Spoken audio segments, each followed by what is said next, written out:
the names. Wake the room. Wake the room. Wake the room! Luyu! Rex! Pam Ray! Naomi! Afasiana! Babbler! Monarch Soul! Jojo! Gray Eyes! Fill my eyes! Poets assemble. No masks, no manners. Say it plain, or say it broken. Monday night in the garden of enlightenment. Low light lit minds, every line got intent. Clock ticks crooked and the room turns vigilant. Quiet so loud you can hear what the tension meant.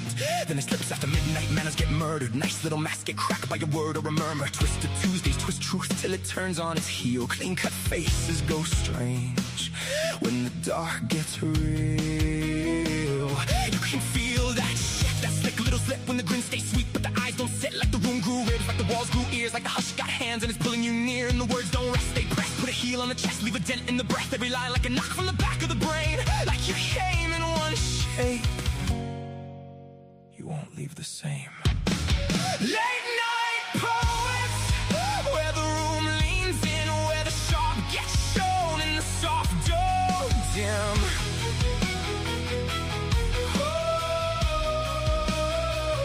Late night poets, hear the whole thing shift from a whisper in your ribs to a line that lifts from the darkened edge of doubt to the pull you can't ignore. We don't just read the night, we make it something more.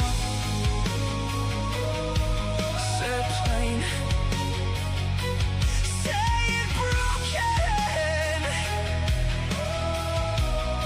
Late night poets, Wednesday breaks, parts in the parts, ink down the spine, half halo, half hazard, both hands in the light. Then the art of seduction walks soft through the smoke, silk on the tongue with the blade in the joke. Books and bards wakes dust in the depth of the shelves. Old ghosts lean out and start naming themselves in a craft and sullen up the ache. Gets a voice, pain stands up straight and makes silence a choice. Then break on through when the devil gives way, when the masses sink but the pulse says pray. Echoes in the dark, oh hun, the fear, that thing with no name starts ringing in your ear. Say it, say it. Fill my eyes with poetry, don't water it down. Let it bite, let it bloom, let it burn through the crowd. Bad company grins like a bruise, dressed smart, and rhythm and rhyme puts a boot through the heart. Late night poets, where the room leans in, where the sharp gets shown and the soft don't dim.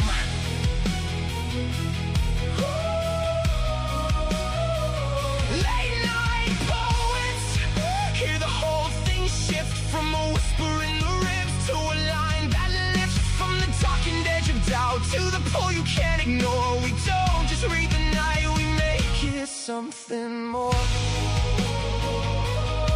Say it plain, say it broken. Late night poets, some come shattered, some come slick. Some speak honey with a blade in it. Some sound velvet, some sound wire. Some walk in low and take the room higher. Some come holy, some come liars. That's the thing! This ain't filler for the dead space, no. This is pulse with the pen, this is blood with the nickel, this is breath to the backbone, ink with the crown. Live mics, live nerves, truth laid bare in the round. This is the beautiful mess, the bruise and the bloom, the line that cuts clean and makes a little room. Late souls, wide eyes, all nerve in the dark. A room full of hearts beating hard through the dark. Wake the room, wake the room. Late night poets, where the room leans in, where the sharp gets shown and the soft don't dim.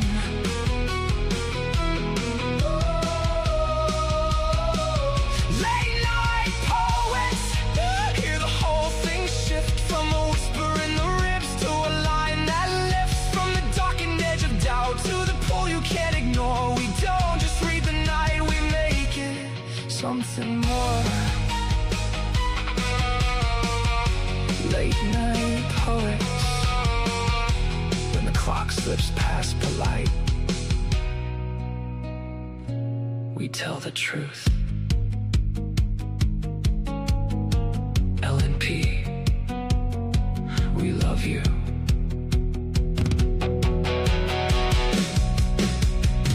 Stay frosty.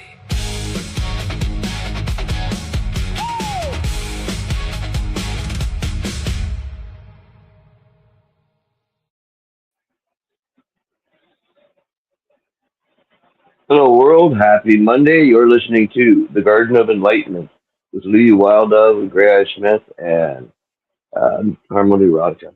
Um, that said, Luyu is having some medical things done, so she won't be able to host tonight.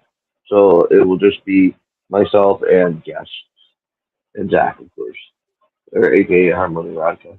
And tonight's show is based on poetry that is brought to you from a group on allpoetry.com called Late Night Poets. And we have anthologies available on Amazon, so feel free to check those out and help support these shows. Um, that said, tonight is going to be um, front page picks as well as some open poetry, so it should be a great night. And thank you for everything that you do in the background, Phil. Appreciate you. Yeah, that said, hello, Zach. Welcome to the show. Hey, Gray, how you doing, man? Good. Can you hear me okay? Oh, yeah, yeah. Loud and clear. Good. Good to hear you. Good to be, or yeah, good. Definitely good to be here too, and cap off my Monday with y'all. Yeah, absolutely. How was your day today? Kind of dull, but that's okay. Not much going on. This is I was looking forward to this all day, honestly. So, yeah, just kind of a slow day, I guess. Oh, yeah. Yeah. Right. Well, that's good. You know, whatever brings Yeah, you in, well, we'll take it. Um, yeah, it was a nice day here weather-wise. Pretty sunny and not too hot, but great day overall. So I nice. spent quite a bit of it outside with my dog, just playing and yeah, letting her run free. She Yeah, likes it when I drop the leash, she can just run around and smell and take her time. Doesn't have to walk right beside me and everything. She can just be, 50 feet this way or that way. Yeah, she's a good dog. yeah. She always Yeah. comes back. Right, Sadie? You're a good girl. Eh? Yeah, absolutely. Although she's not a big fan of other dogs, Ah. um, everything is her territory. Like, what are you doing Mm-hmm. on my street? Why are you on my street? Let me smell you. Yeah, Yeah. yeah, pretty funny. She's a Tibetan Spaniel. So Oh wow. she's like a Chinese type dog, like a foo dog almost. Okay. Yeah. She used to guard the monasteries of the monks in Tibet, Interesting. stand on the wall and watch over the fields for people coming in. Or, yeah, yeah. I sure do love her. Oh. Yeah, so if you ever get a moment, check out Tibetan Spaniel and you'll see my beautiful girl. I'll keep Yeah, that in mind. absolutely. Well, Weaver's going to call in a little later, I think, in about 15 minutes. Yeah, yeah, for sure. You, Okay, cool. they're beautiful dogs. I love her. She Oh, was, uh, she was bouncing around from place to place until she was about 4 years old when she ended up at my daughter's house. And my daughter had pets already, so she couldn't really continue to take care of her. So I went over and picked her up. been with you ever since? Hold on. I got to get my headphones back on. I don't know why they just dropped.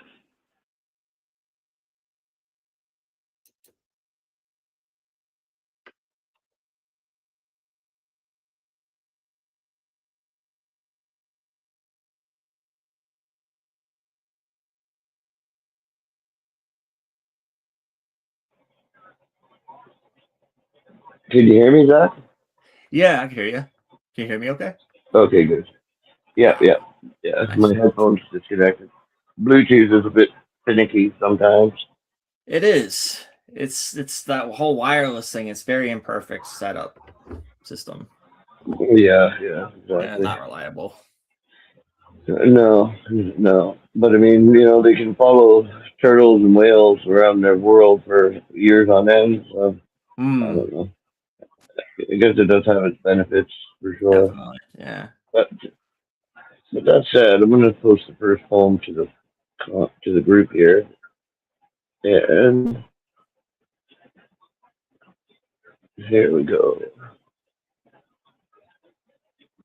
All right. So up next we have Sunnyverse Eyes, a poem by Sunnyverse, and I'll post this to the group.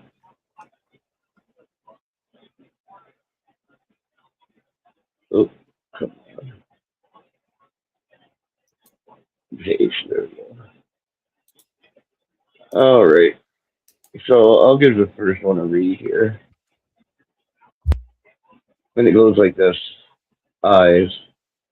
Outside my matching abalone soft snail tough shells crusted reluctantly, lifting from wild abalone insides, secrets, water, colored, glossy, green skies, ceiling art, move over Michelangelo. Dancing waves, lifted by soft, subtle, curious, tentacle, feely, reaches 213 feet below, brushing eyes, short, all antennae, long, unconcerned, lucidly uninteresting in morning. Oh no, not again. Garbage can lids and beat up gray coffee and poem. And the author's notes say inspired by actual abalone shells and world. Watery sky deep abalones more revealed by an online film. TY to gentlemen of the quote below. When we treat others with respect and caring, the best of them usually comes out. Much the same would happen if we treat ourselves the same way. By Rick Hansen. And what did you think of the poem, Zach? I thought it was interesting. I like the it has like this sort of dreamy nautical motif throughout. I was thinking of like spiral shells for some reason, like the shell of a snail. Even though I know snails, I guess, aren't very aquatic, but for some reason, I was getting like the idea of like an aquatic snail. Um, and then it goes to like ocean sort of imagery, and then like the last two lines are a little bit puzzling because it reminds me of like almost like an non sequitur, because it's like morning, oh no, not again. So it's like almost like waking up from a dream, like garbage can lids. It's just like beating on garbage can lids for some reason. Like just reminds me of like one of those odd things you dream of, and then all of a sudden you're just waking up by something unnecessarily loud outside. That's just kind of what it reminded me of. Right, yeah, absolutely. I don't know. To me, it reminds me of nature. I enjoyed the nature aspect of this poetic right. Um, I'm all about nature, and I think about all living forms, like even those on the bottom of the ocean. They like life is such a beautiful thing, and nature is filled with life. It's under every log, it's under every piece of bark. It's everywhere. I love exploring life and the life forms within it. Some of them can be pretty hairy, kind of scary, kind of existence, but you know what to avoid and what not to. We've learned over the years what will take us out and what won't. Um, so I thought it was a nice write by Sunnyverse. Uh, yeah, it was nicely done, and you did a beautiful read of it. Or no, sorry, I read it. You did a good read, my friend. But yeah, yeah, thank you. I knew it was a good read one way or another. Yeah. All right. So up next we have Jason James brings us hair width, every last hair. Closest to the group. And when you see it, would you mind giving us a read, please, Zach? Oh, sure thing.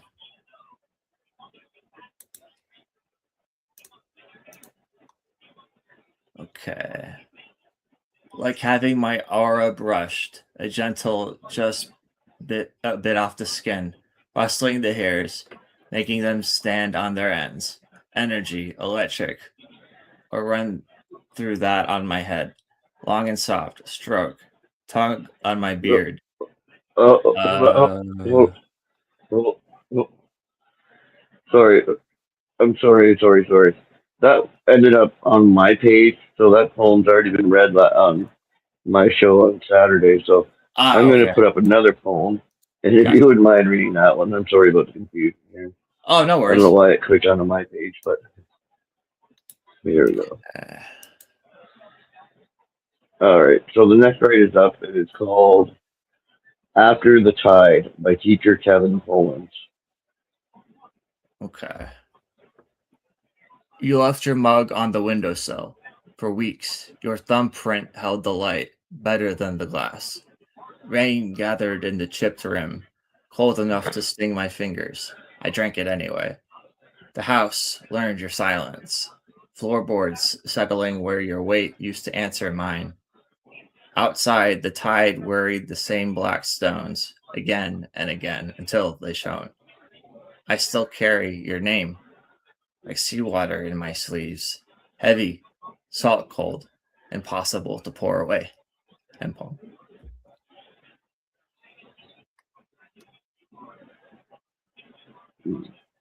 Beautiful read, Zach. Thank you so much. Um, but yeah, I mean, the loneliness and the separation is palpable. The emotion is engaging throughout. You can feel the loss and the loneliness. Um, it's quiet and heavy without being convoluted. Um, you can almost touch the absence, the space that what used to be filled with a loved one, and they're gone now. So, um, yeah, it's really a talented write by teacher Kevin Bowen. And beautifully read, Zach. What did you think? It just really captured the emptiness of grief for me. The emptiness and just feeling this omnipresent void, like the tides that they're just coming and going the whole time, until the Black Stones show, and I feel like that's just that inability to have that salt water go away. It's because the tides are just so omnipresent and just reminiscent of grief that it's just one of those things that's impossible to ignore. Almost, it just seemed like it's a very sad rate, yeah. And yeah, just I really like how the house sort of learns the silence too, almost like it's personified in a way. For some reason, that's my favorite stanza. The house learned your silence, floorboards settling where your weight used to answer mine, and I just really like sort of how that describes the absence of somebody.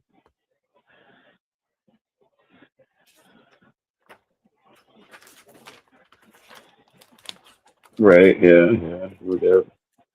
Beautiful comment. Thank you so much, Zach. And I just noticed that Weaver of Dreams has joined us in the studio. Hello, Weaver. Hello, how are you? You have to unmute. There you go. I have unmuted. Good, thank you. And how are you? I'm fine, thank you. Hey, Katie. Hello, my darling. How you doing? Sorry? Fine. Good to hear you. Well, Oh, can you okay. hear me? Oh, More I to can the hear point. you. Okay, cool. Uh, oh, yeah. Yeah, loud and clear. Did you get a chance to hear the last poem that was read? I didn't, but I was listening to both of you commenting, and I've had a quick look at it. And yes, everything you said is completely the way I would have taken it. It's sad, really. Um, and the comment you made about the house learned your silence, floorboards settling where your weight used to answer mine was just spot on. So yeah, really lovely piece of poetry, and thank you for sharing.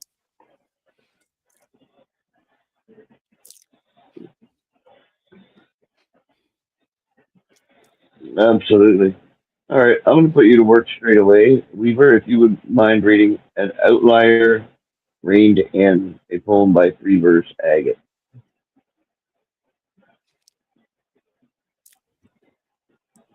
I would be happy to. I was just checking I hadn't muted my mic. Okay, here we have An Outlier Reined In. The ankle bracelet wakes me with its measured pulse. A few moments to realize who I am and why it's there. My thought crime unfolds bitter as dandelion greens. I swallow government mush with water before work. I'm one of the fortunate ones permitted work release. Others wake in fetid barracks, stripped of every privacy. My car awakens after a pinprick blood test. I'm forbidden every drug, every drop of drink. There's no cheating the system. The DNA must agree. My old ice engine growls beneath its patched up hood. Repair shops for gasoline antiques vanished every season. Most drive fusion cores now. I'm the fossil left behind. At work, I think about my girlfriend who abandoned me. She feared my record would poison her credit score. How her association with me would bankrupt her future. She called me a Luddite, a relic, a seditious disease to the bottom line of all the technocrats' dreams. I never wanted to return to swinging through trees. I only long for a world untouched by glowing screens, no magic dancing images colonizing our thoughts. My co-workers beg me to never speak aloud, to send text where every syllable is archived, to keep a receipt instead in case someone thinks wrong. The prison has no walls when everyone is a rat. After work, I drive to the camp that was once a cornfield, another sermon on the virtues of assimilation. Then the movies about the progress that's being made, how blessed we are behind the faithful smart glasses, and open microphones forever ready to correct us whenever our tongues stray from the approved message. At home, the glasses show ads of luxuries I can't afford. My credit is ash, my pocket empty and busted at the seams. The bracelet has bitten so deep, the skin embraces it. I scratch beneath the strap as another advert flickers. A miracle invention to perfect assimilation at last. New glasses that finally discover people like me. End poem.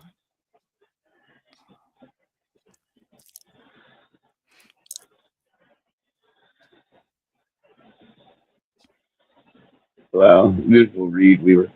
And Zach, what did you think? This seemed like this right seemed like it could take place in a future that's not too distant because it takes like these familiar concepts like smart glasses and thought crimes and takes them into like this sort of futuristic setting. I feel like well the thought crimes are from like I feel like this book this piece is very reminiscent of 1984 because this mention of like it seems like this speaker is being detained somehow for I guess a thought crime and that just seemed like a bad place to be because like he wakes up and there's like those one of those probation bracelets that you wear around your ankle and is a way to like keep track of like the comings and goings of that person um and it's just depressing in a sense, but it's very well thought out. It creates an entire world in this free verse poem, and it's very reminiscent of ours, and it's kind of this reminds me of this reliance on technology, and sort of like reminds me of like how dependent that humans could possibly be on it in the future, or even like it just makes me realize how somehow dependent we are upon it now as humans. For many of us though, but for some it's not as prevalent, of course. But for the sake of the piece, it's very very potent.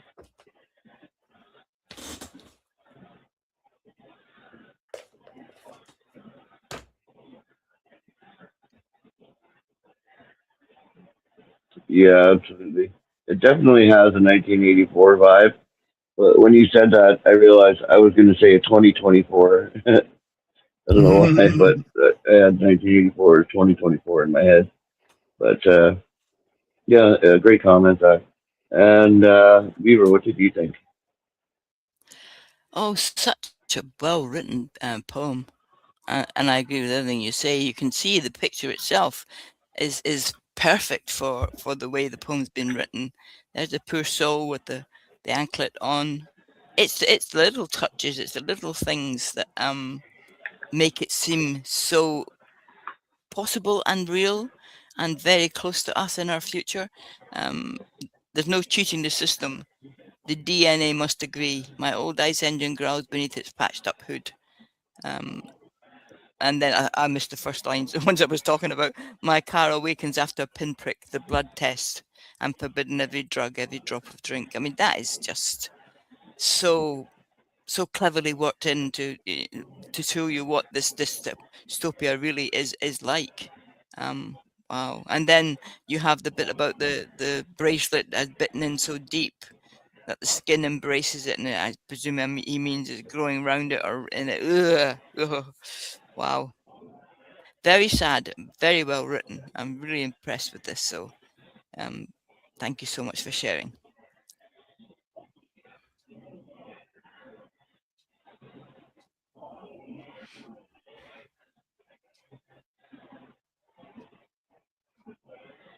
Absolutely, yeah. Thanks so much, Beaver. Yeah, I definitely got the 1984 vibe of it. It's like, I think it speaks the truth on where we're heading to, where everything will be monitored, your blood, your breath, everything you do will be monitored, measured, and calculated and stored somewhere, for some controlling body to um, make sure that we don't cross any lines that we're not supposed to, um, have any thoughts that we're not supposed to. You know, I think it's a very bleak uh, prospect of the future. Just because of the technology controlling our lives instead of us controlling technology. It's going to take over and it will affect us. But I like the title, and I did like the picture that he used. The person's got an ankle monitor, goggles on, plugged into the wall. Yeah, really incredible, right? Thanks so much for sharing reverse agate. All right, I'm going to post the next poem. And I will get this to read.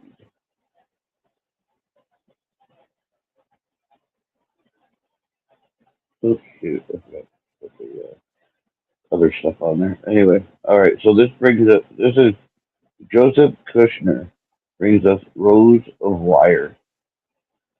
The steel bus passes through the checkpoint. The guards perched above in the eagle's nest, rifles affixed on the unexpected. A call is made. Questions are asked about the confirmation number. A songbird sits on the glistening maze of barbed wire.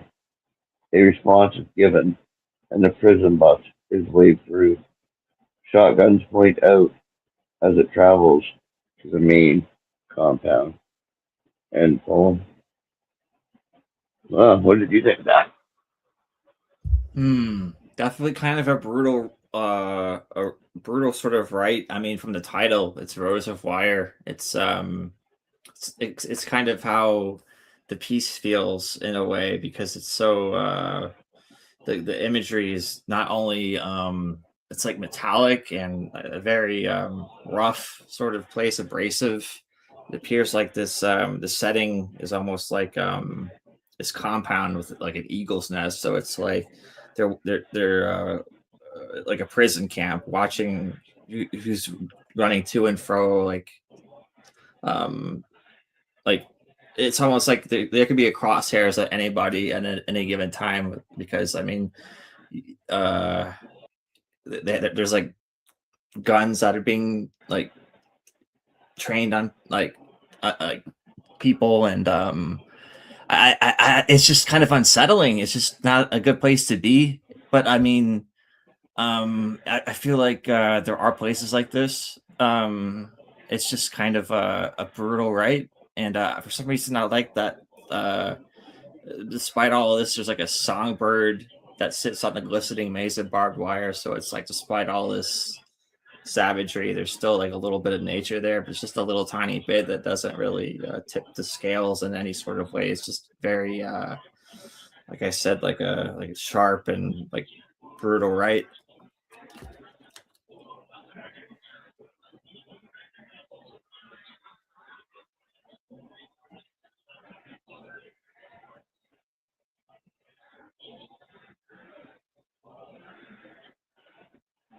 Yeah, absolutely. Thank you so much, Zach. Wonderful comment. And Weaver of Dreams, what did you think? Right, yes. Can you imagine if you were someone in that bus arriving at the prison for the first time ever? I mean, it's so well described. The rows of wire. Ugh. So you're going through the checkpoint. The guards are there with the guns, and the questions are asked. You've got to give I suppose, some confirmation of your order number or something. Through the gates you go, and you travel to the main compound, and that's you within the prison. And goodness knows how long you're going to be in there for, but that's your first idea of what it's going to be like: grey and cold and scary. Beautifully done. I mean, you can see why this was a front page pick. Very well written. So thank you so much for sharing.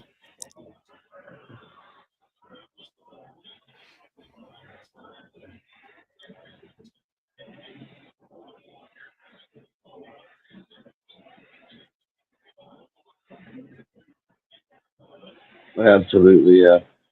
You really do get the vibe of the whole scene. The atmosphere is palpable and it's engaging. You've got the cold steel wire and this little bird that sits there free as a bird. Surrounded by all this machinery and guns and crow's nests. You got prisoners on a bus ready to be locked away for years on end. I mean, what hell of an environment. You've seen it in movies. I thought this had that kind of a movie type of feel to it, of the bus arriving at the prison gate, and those guys having to do a walk of intimidation through the prison because they're newbies, they're fresh fish. Um, yeah, I mean, it's one place I've never ever wanted to go is to prison. Not to visit anybody, not to spend any time there in any shape, form, or way. I want nothing to do with prisons in my life, ever, ever. But it was a great write. Thanks so much for sharing, Joseph Kushner. All right, so we've got three of Joseph Kushner's in a row. I'm going to alternate them out um, because I'm not going to read three of his poems in a row. So the next poem is called The Discipline of Exposure, a poem by Roland Hollow. If you wouldn't mind reading that, please, Zach. Okay. The sky unthreads, not in drops and needles. They strike stone, strike glass, test the hold of roofs. The street fractures, figures fold into jackets. heads lowered, air set with teeth. They move quickly, not toward, but away, as if the world speaks and they refuse its tongue. But here the ground holds, and so do I. Water strikes my face with weight. Each lands, each vanishes without record. Fabric darkens. Weight gathers along shoulders, a slow claim. I do not resist. Let the seams drink. Let the cold right my spine. Let the pulse answer. No shelter, only contact. The sky spends itself. No ledger, no witness. Nothing held back. Shoes fill. Hair collapses. Breath cuts through rain. I stand, not defiant. Defiance needs an audience. Just present, as stone is present, as iron left to weather learns around me. The world runs past itself. I stand until the rain loses its name. End poem.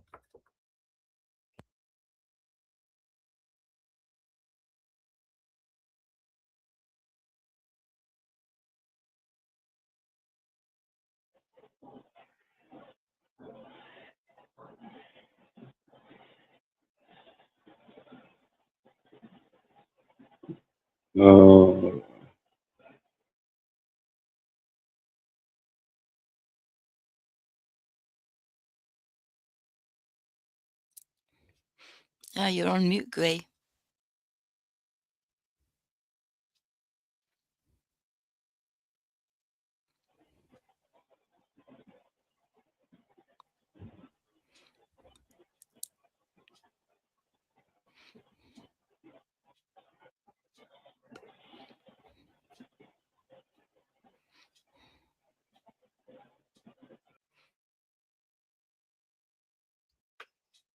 Oh, looks like Gray's Uh-oh. dropped back. Yep. Yep, He did. he did. Do you want to comment? Yeah, sure, I'll comment. This was like a visceral piece.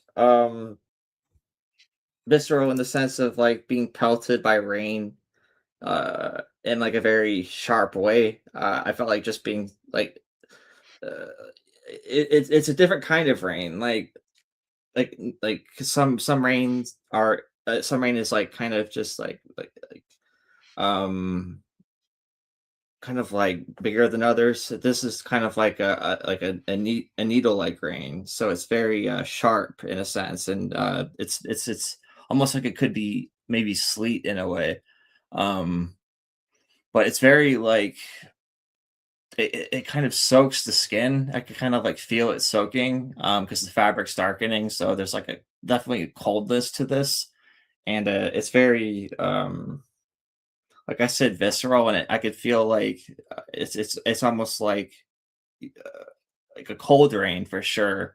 Um, and I really like how um, like there's like it's just unrestrained. It's just unrestrained flow, and how like I really I like how Defiance needs an audience. Almost like the act of rain itself is like an act of defiance, and it's present, like it's present as stone is present. So it just reminds me of nature in that way. And yeah, I really enjoyed this piece.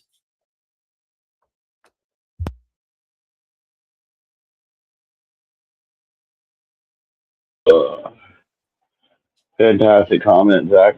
And were you able to comment on this poem?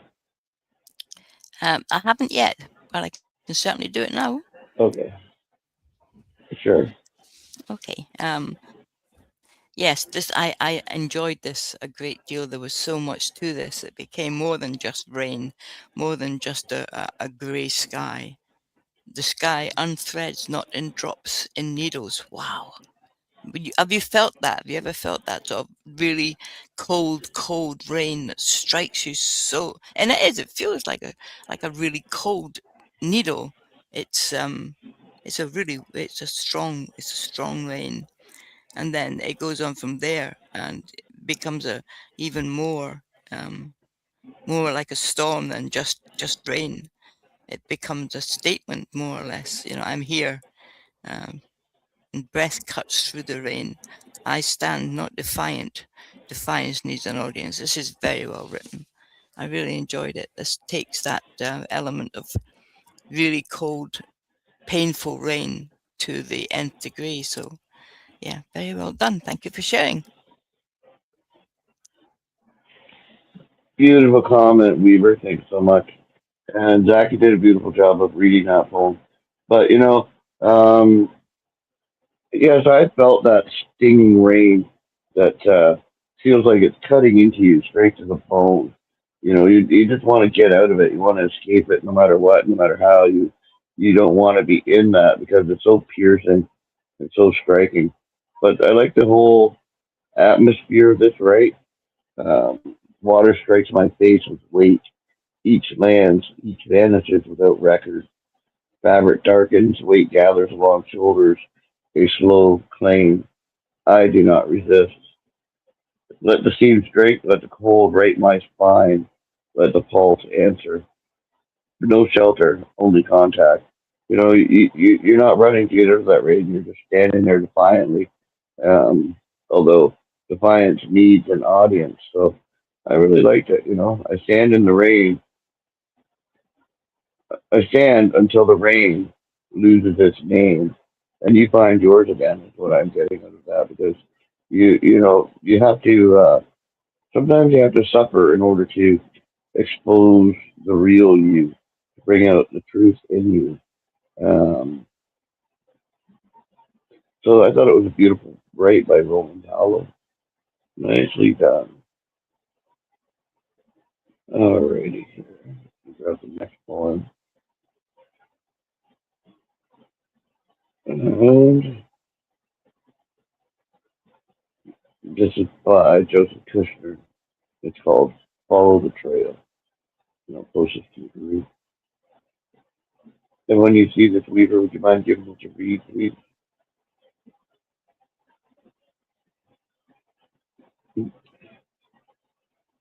There we Yes, I'd be happy to. Yes, just got to get it up, and then we shall. Floating about. There we are. Found it. Follow the Trail by Joseph Kushner. A trail of crumbs lines the hallway, evidence given as a savoury after-image leads the investigator managing the case of the lost salmon cakes. Under the velvet-seated chair, a pot-bellied Siamese flame-point cat is found with her hoard of stolen salmon cakes circled around her crumb-laden chin. End poem. go. Man, that was wonderful read. Thanks so much, Weaver. And Zach, what did you think?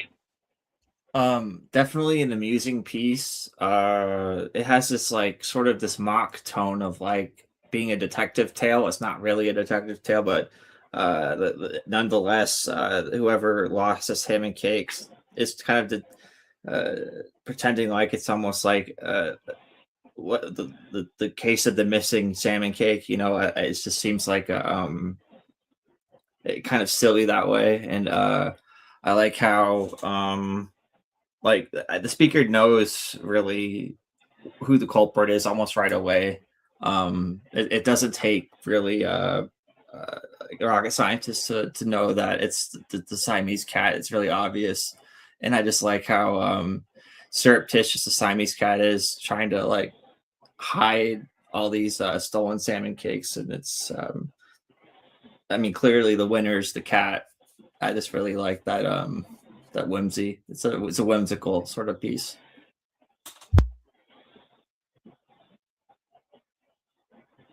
Yeah, yeah, exactly. I liked it too. I liked the way it started out off all serious. A trail of crumbs lines the hallway. Evidence given as savory after image leads the investigator managing the case of the lost salmon cake. Bum, bum, bum. And then the cat's discovered under a velvet seated chair, pot bellied, crumbs on her chin. Um, I like it. I like it. It was cute and fun. Thanks so much for sharing. But cats are wonderful and mischievous. Weaver, what did you think? Wow, that was really good fun. I liked it a lot. And it was so clever the way we started off with what would appear to be a serious crime. Oh no, following the trail. I just thought it was so clever. And then we get to the pot-bellied Siamese flame point cat is found with her hoard of stolen salmon cakes. Very well. I ought Siamese. I always think about Lady and the Tramp, that Walt Disney film with the Siamese cats that come into the house after the baby's born, and the song they sing, just fabulous. So that jumped into my Yeah, mind. I thought it was wonderful. Thank you for sharing.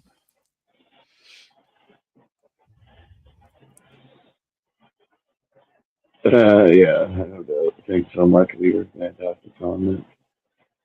All right, so I'm going to grab the next poem, and this is by JoJo. I noticed JoJo in the group. I was wondering if you might want to call in and give this a read. I'll post it for now, but you will see. Oh, cute.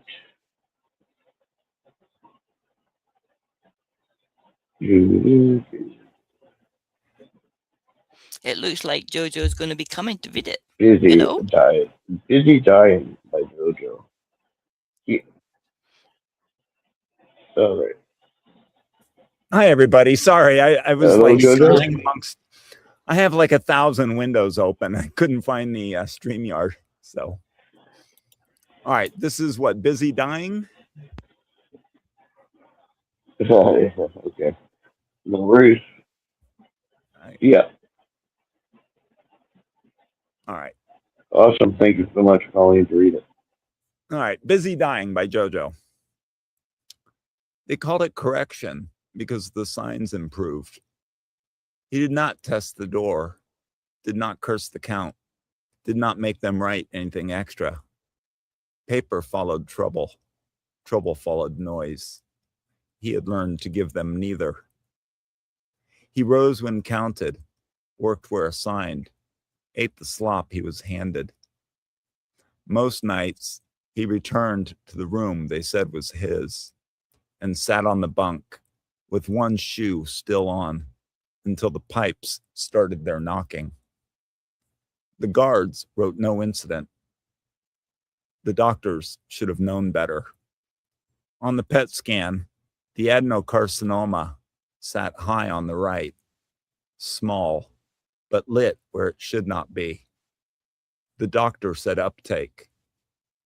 The prisoner heard footsteps before morning count. No evidence of disease, they say, when nothing has grown big enough to get caught. The scan kept its numbers. It did not know the screw worked loose by the bent spoon. How long a man can keep metal inside his mouth and still answer yes. Still, the hand paused near the image. In the cell, hope kept low, not brave or clean. Only the count, the guard's limp, the narrow hour after dinner, when the men stopped joking, but kept their mouths moving. It saved bread. It lied about sleep. Some days, the body went on without asking, walking the yard inside him. No one called it malignant, while the chart said improved, and the walls did what walls do. By morning, the bed was made, the cup in place, a thread on the blanket, one shoe turned towards the wall. The cell offered no trouble to write down, only absence, tidy enough for the first report. But hope had not left. It had thinned, small now, caught somewhere between hilar and prevascular, moving through lymph nodes the way the body drains things without asking, leaving no proof except the cell where they found it. End poem.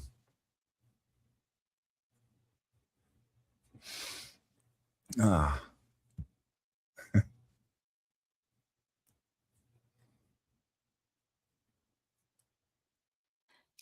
Gray, you're on mute, my dear.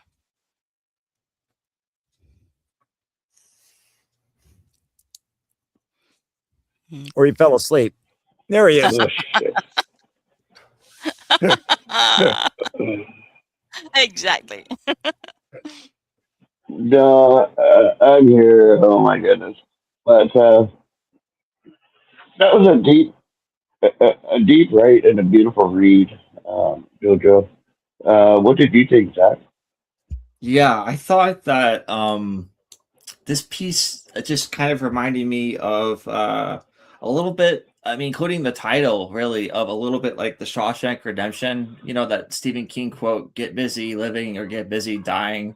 This is like the get busy dying part of it, more downbeat in a way.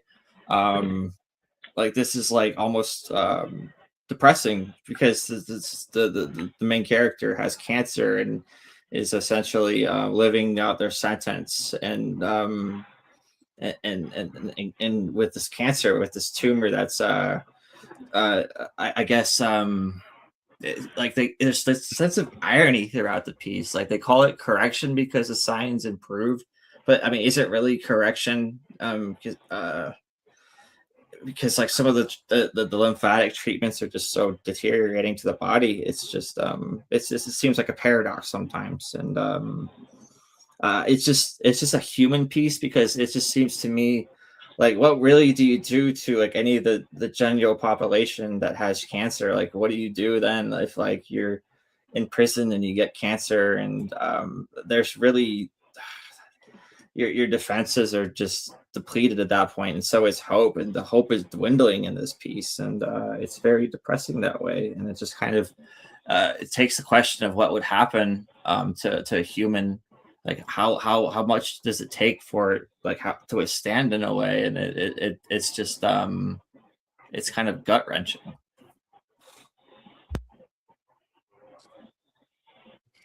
Hmm.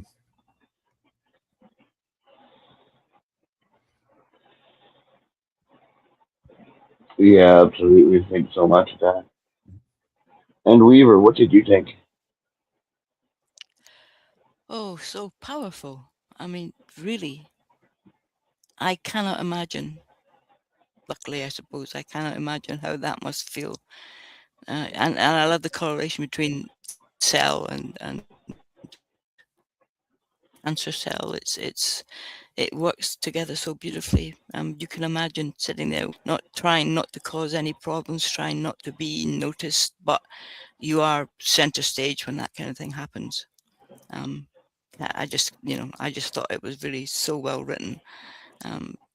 How long a man can keep metal inside his mouth and still answer yes. Still the hand paused near the image in the cell, hope kept low.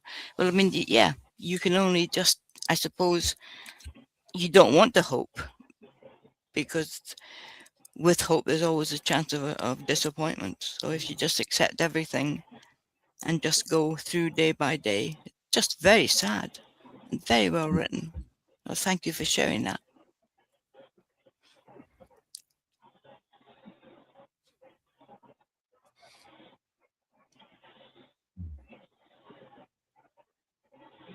Absolutely. Yeah, I noticed that you have your prompt inspiration. It comes down to a simple choice, really: get busy living or get busy dying. That's the thing. Either like a tree can't grow without, I mean, live without growth. A tree has to grow or it dies.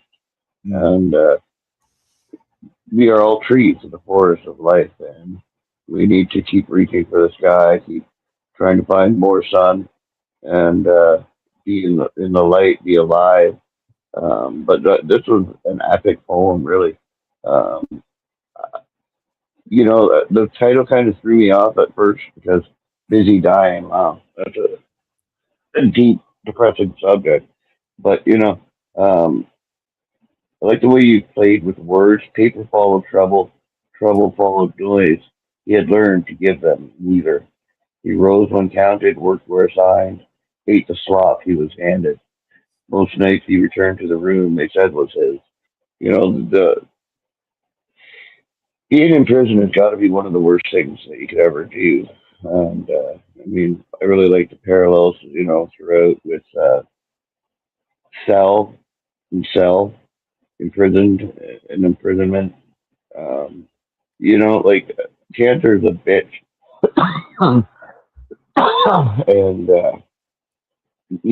my heart goes out to anybody that suffers with cancer. It's like you're living in your own prison. You Yeah. have to eat the slop that they feed you, and I don't know. It's such a profound poem, really. Would you like to say anything about your poem, Jojo? So it was for a contest on Shawshank Redemption that Monarch and I did for Books and Bards, and I think you all nailed it. Would you like to say anything about your poem, Jojo? Oh, sorry. Am I on mute? No. Can you hear me? I could hear you. Okay. Yeah, so it was for a Books and Bards contest on Shawshank Redemption, and it was responded. No, you're good.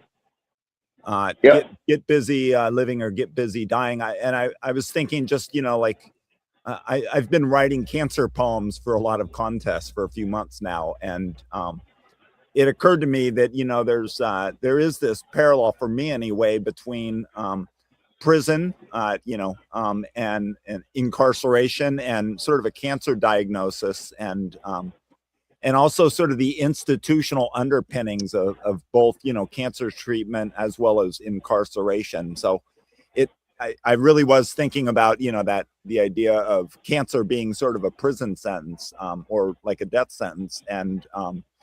And so just trying to follow, the parallels, things like, eating the slop that you're given, is like maybe chemotherapy, or, the weird diets that you get put on because you can't tolerate normal food.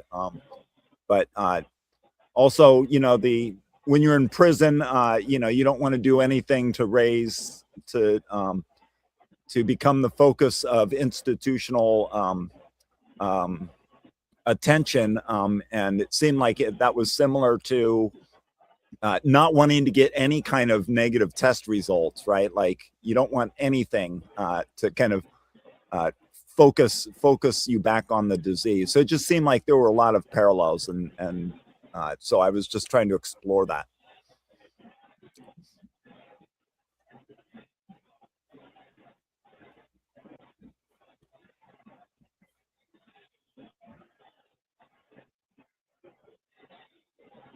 All right. Yeah.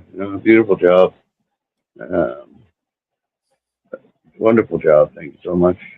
Appreciate you calling in to read that and hanging out with us a little bit. I appreciate it. It's nice to hear your voice.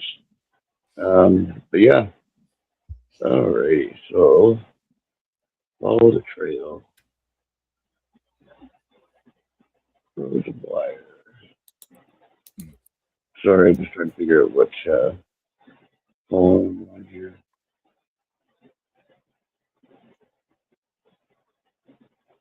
All right. Would you mind giving that a read, please, Zach? Sure.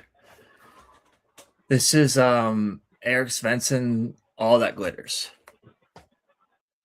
Upon golden pond, deep within, lies hidden murky roots, streaming with black hair. Far from the shimmering satin sheen, above all that glittered wasn't gold, slowly sank, drifted down, to find her final resting place within. Blue dragonfly pallbearers tilt and stall, slowly slide onto the placid surface, seeking rest. End poem.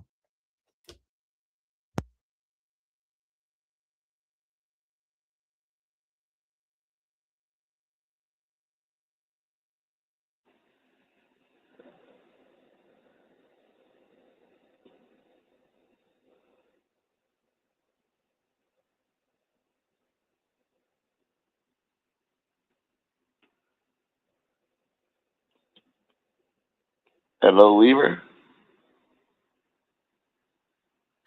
Hello. Sorry, was someone speaking? I didn't hear anything. Yeah. Sorry. What did you think, Weaver?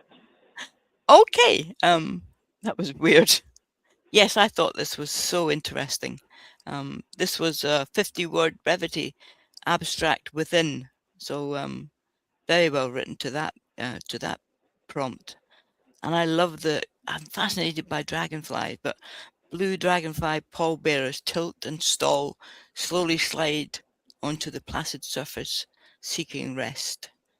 That's just I love the idea of a golden pond with murky roots stewing with black hair. It's so the imaging is so interesting. So thank you for sharing. That was lovely.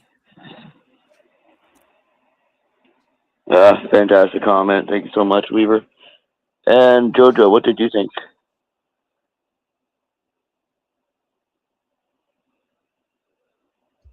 Oh, Jojo, he stopped. He Oh left. shoot! Yeah. All right. Yeah, I like this poem by Eric Svensson. I like the setting: a pond, golden pond. Deep within lies hidden murky roots, streaming with black hair. Um, I don't know. There's a beauty in his darkness. You know, far from the shimmering satin sheen above, all that glittered wasn't gold. Slowly sank, drifted down to find her final resting place within. I don't know, something beautifully dark about this, right? I enjoyed it a lot. Thanks so much for sharing, Eric Svensson. And Zach, what did you think? Yeah, beautifully dark is definitely right. I got like a somberness throughout the piece and a sense of like a funeral at sea, and it's very like nautical in that way. It's almost ancient because burial practices at Hello, sea Zach. What did you think? are like that, and like it's very surreal, and just like the dragonflies present kind of like create this dichotomy with nature and man that go together really well. I thought it's a really cool piece. Sorry, Gray, I think you're having like a delay or something. Yeah, I don't know what it is. I'm gonna hang Yeah. up and try to call back. Okay.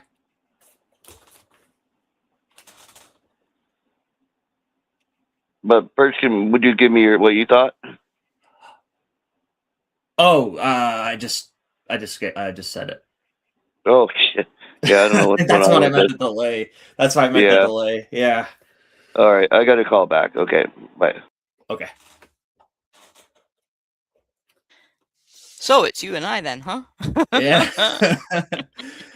Technology, right?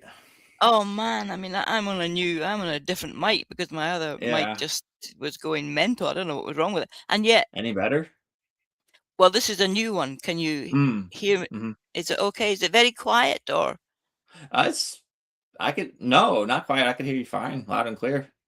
Oh, cool. Yeah, Not no. weird. That is It so is, weird yeah. because the other one's just a gaming mic. It's got all like flashing lights and colors and everything going on with it, and it's so funky. Oh, there's Oh, there Grave he is. back and on Hey. mute. Yeah. Hello, can you hear me? Yeah, we got you. Yep.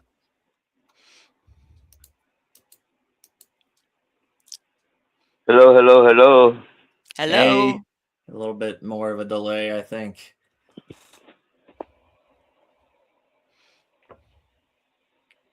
Hopefully it sounded. Oh no. Oh dear. Hello? Hello. Hey, Gray. Marco, sorry. Oh, there we go. I just heard you. Am I Hey. still having a long delay? A bit, Yes. yeah. Yeah, pretty long. Wow. It's about 6 seconds, I would say. Wow, that's crazy. Yeah. All right. Well, I'm going to put up your poem, Zach. Okay. And hold on. What the heck am I on? Sorry, I just got to get to it here. Late Night Poets, Garden of Enlightenment. Actually, you just read, didn't you, Zach? Yeah, sorry, I did just read. You're right. Oh, okay. I'm going to put Yep. up Weaver's poem then. Okay. All right. Thank you.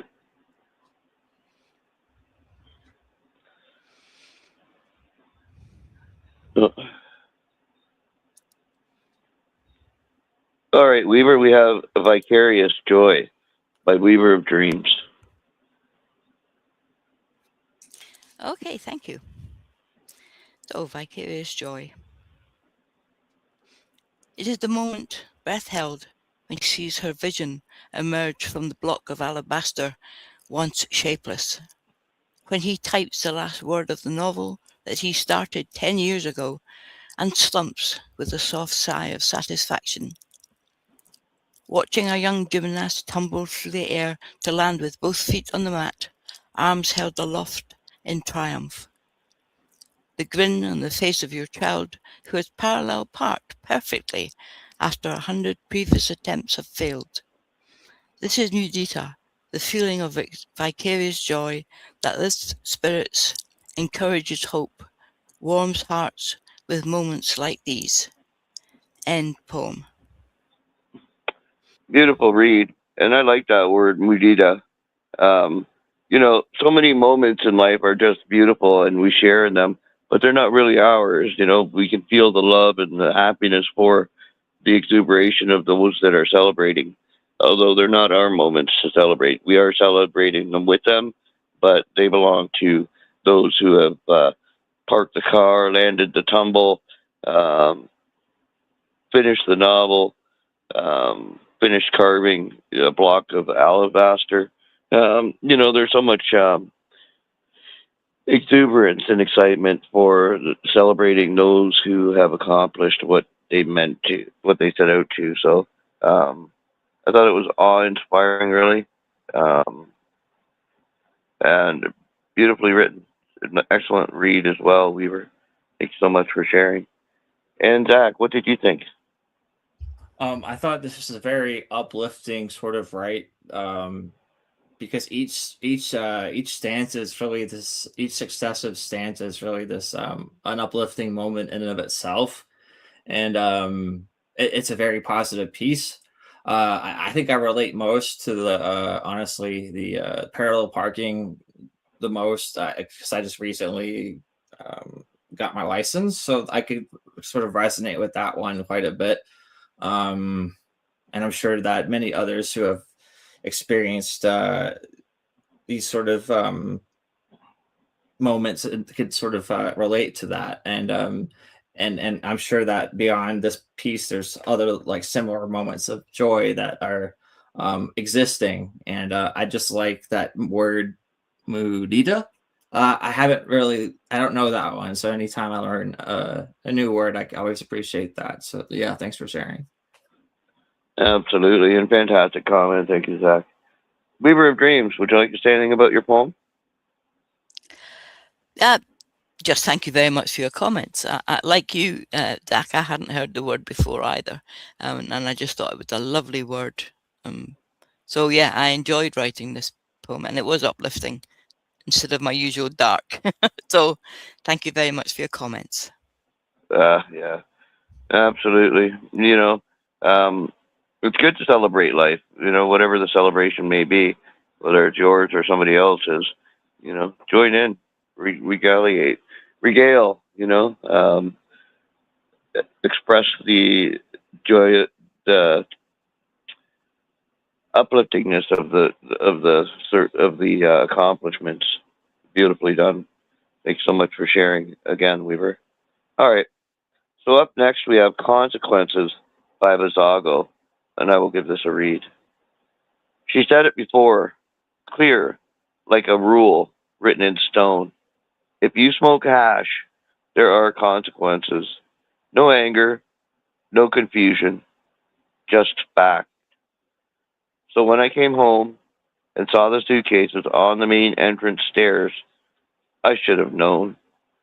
Still, I asked, smiling almost, who's visiting? No one. They're for you. You're moving out. And just like that, the rule held. Clean. Proven. No discussion. No appeal.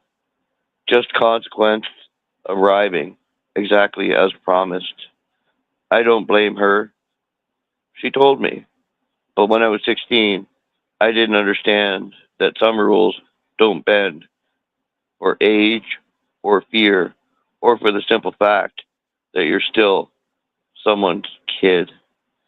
End poem. And the author's note says, just a memory of when my mom laid down the law, no discussion, just consequence. Wow. That's a real FAFO moment. Papo. What did you think, Zach? Yeah, I thought this piece resonated with me in a way because I had a friend who was kicked out for this very reason, for smoking hash, and well, honestly, she turned out just fine. Sometimes I guess rules supersede love and a home environment. In this case, the rules seem to apply more to the parental style of the speaker than love, it seems. Maybe I'm not one to judge because I don't have kids myself, but still it seems that love is not a deciding factor in whether or not this person stays or not. That love was never maybe in the equation to begin with, or somewhat withheld or something like that. It just gives me a lot more questions than I would normally be willing to answer it. But it's cool in a way because the poem doesn't reveal everything that's going on. It just gives me sort of it just kind of like gives me more questions about the family dynamic. But in that way, it's very I feel like that some others could relate to this sort of situation. Yeah, absolutely. Great comment. Thanks so much, Zach. And Weaver of Dreams, what did you think?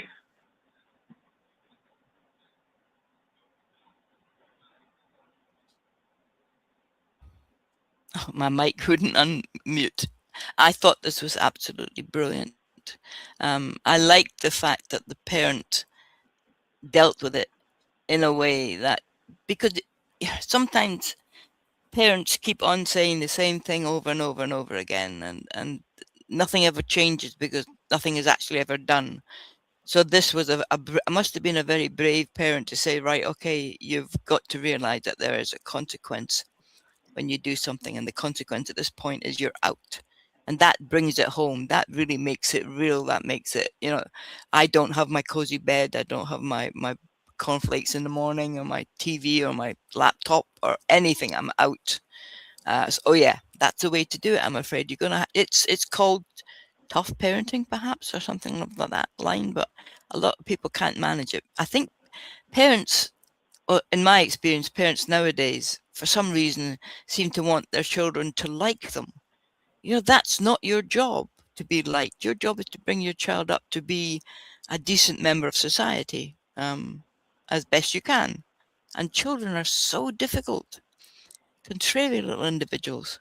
So yeah, I thought this is, whether fact or fiction, I still thought it was a wonderful piece, and great advice for people in the future. So very well done. Thank you so much for sharing. Yeah, absolutely. This kind of took me back to being a kid and having a big bag of homegrown and sleeping over at my friend's house. And we went in there, and man, she was on us like white on rice. Really, she was just all over it. Like, somebody smells like marijuana. Who smells like marijuana? And so, needless to say, there was no sleep over that night.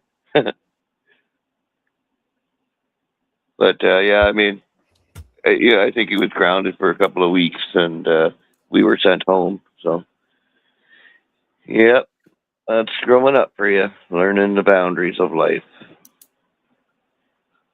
All right, so we have the next poem up. It's called Undignified Stripping of Grandmother's Body, Sister Scavenger by Harmo Neurotica. Whenever you're ready, Zach. Okay. Here we go.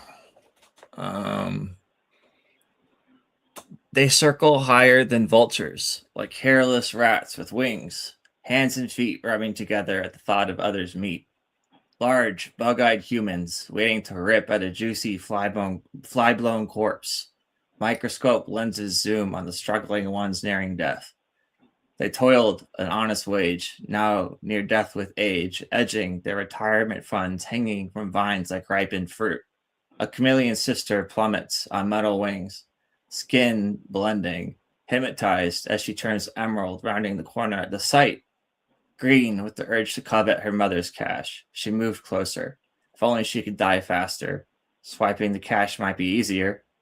She wore a mask of mock concern at her mother's slow dying, cutting the cord that ties us all together. Inheritance. She chose war.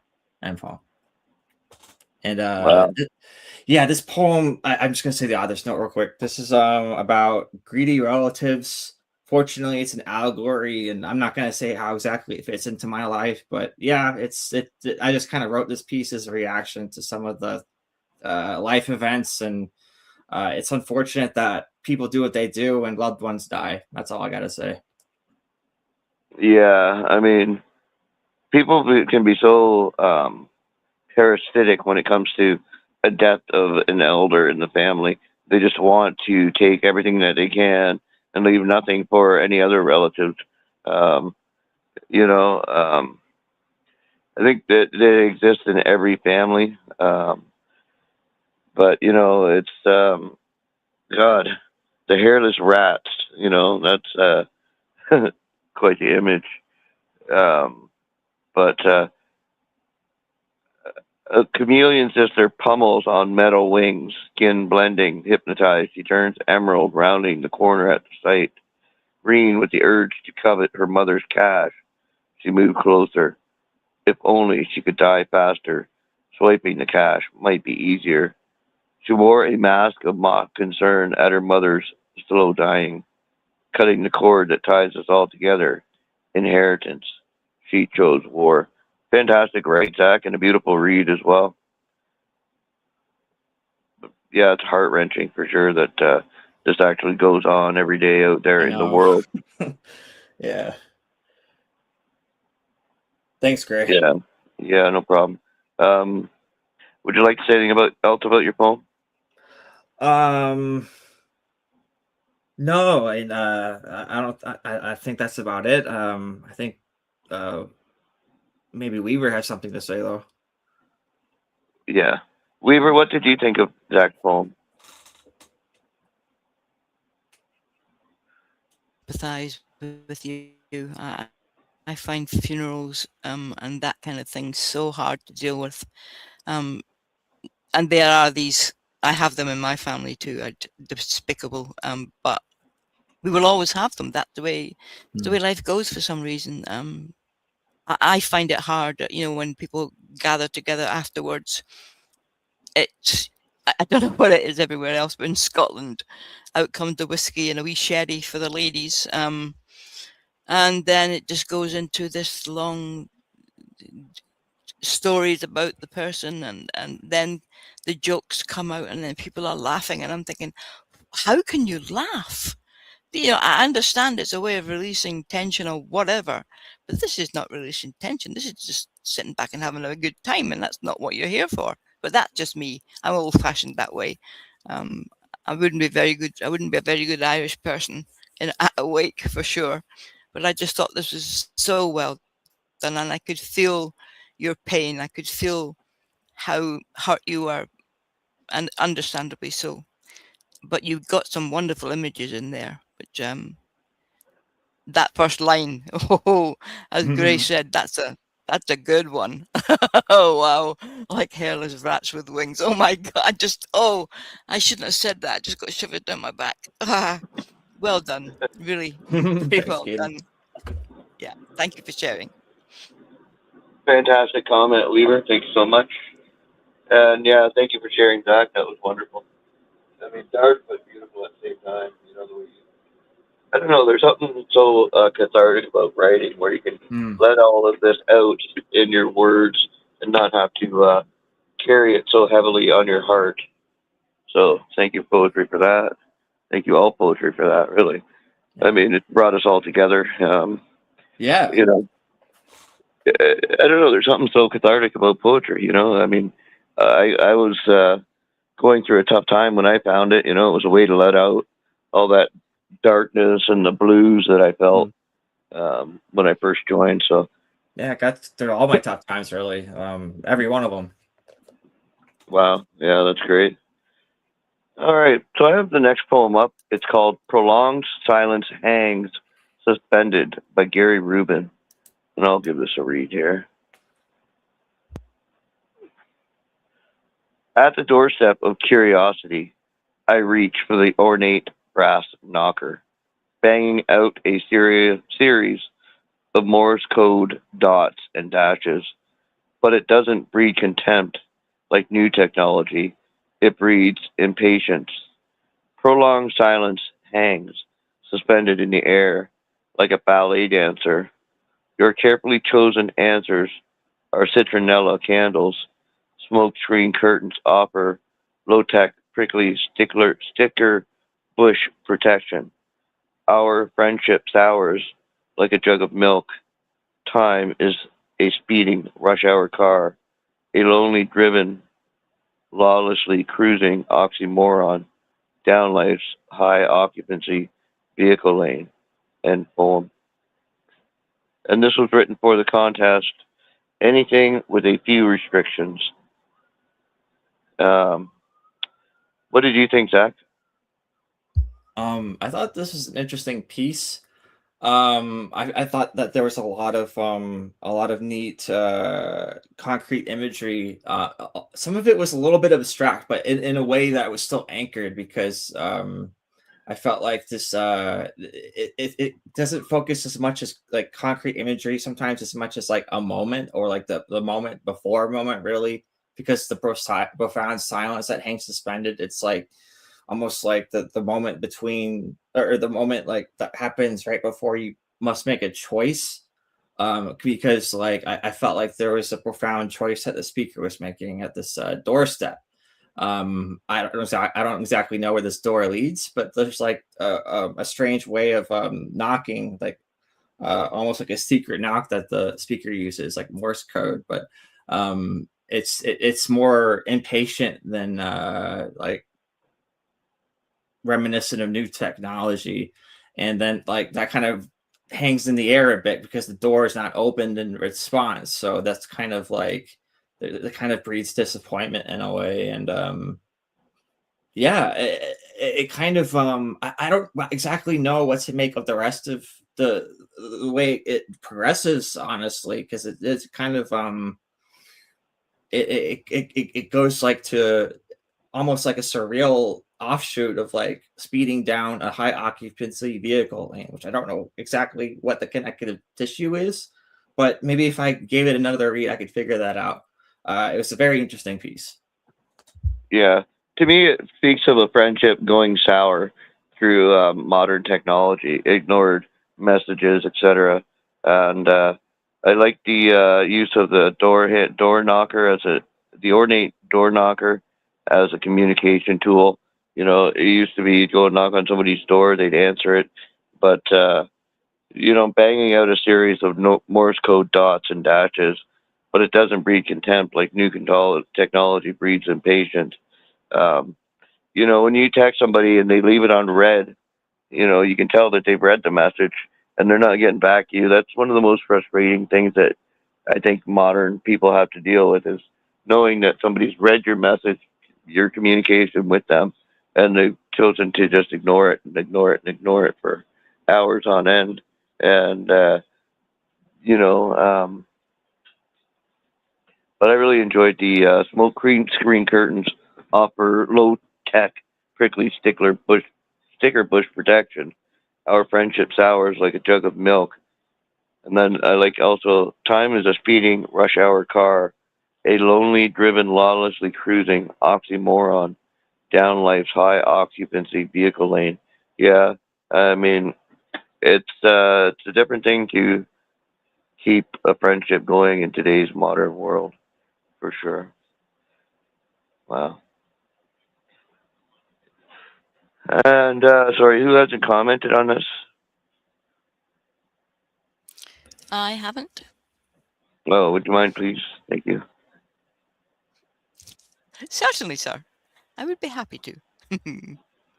Wow, this is very good. I love the first stanza. Wow, banging out a series of Morse code dots and dashes.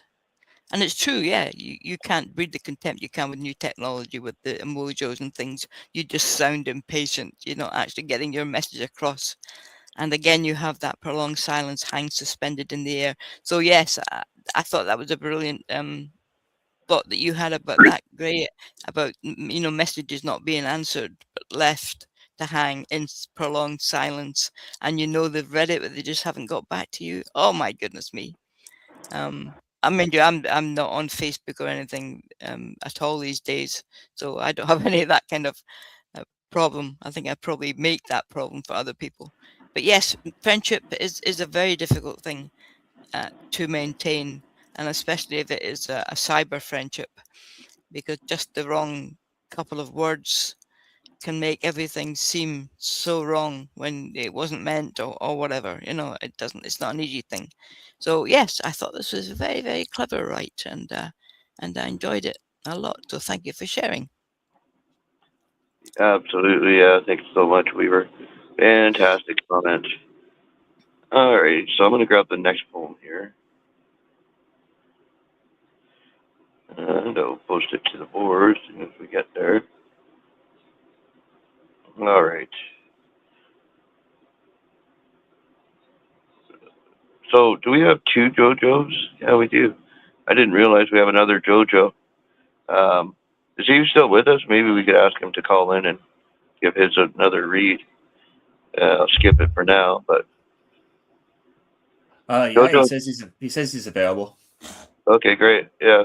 All right. Well, I'll post that then instead of the one I was going to post. So I'm going to post your poem, JoJo, if you wouldn't mind calling in, please. And this one is "The Room Kept Its Booking" by JoJo, T.S. JoJo. And I'll post this to the group as soon as I can get it to copy and paste. There we go. Copy. Paste. Come on. Paste. All right. All right, JoJo, whenever you're ready, please and thank you. All right. The Room Kept Its Booking by JoJo.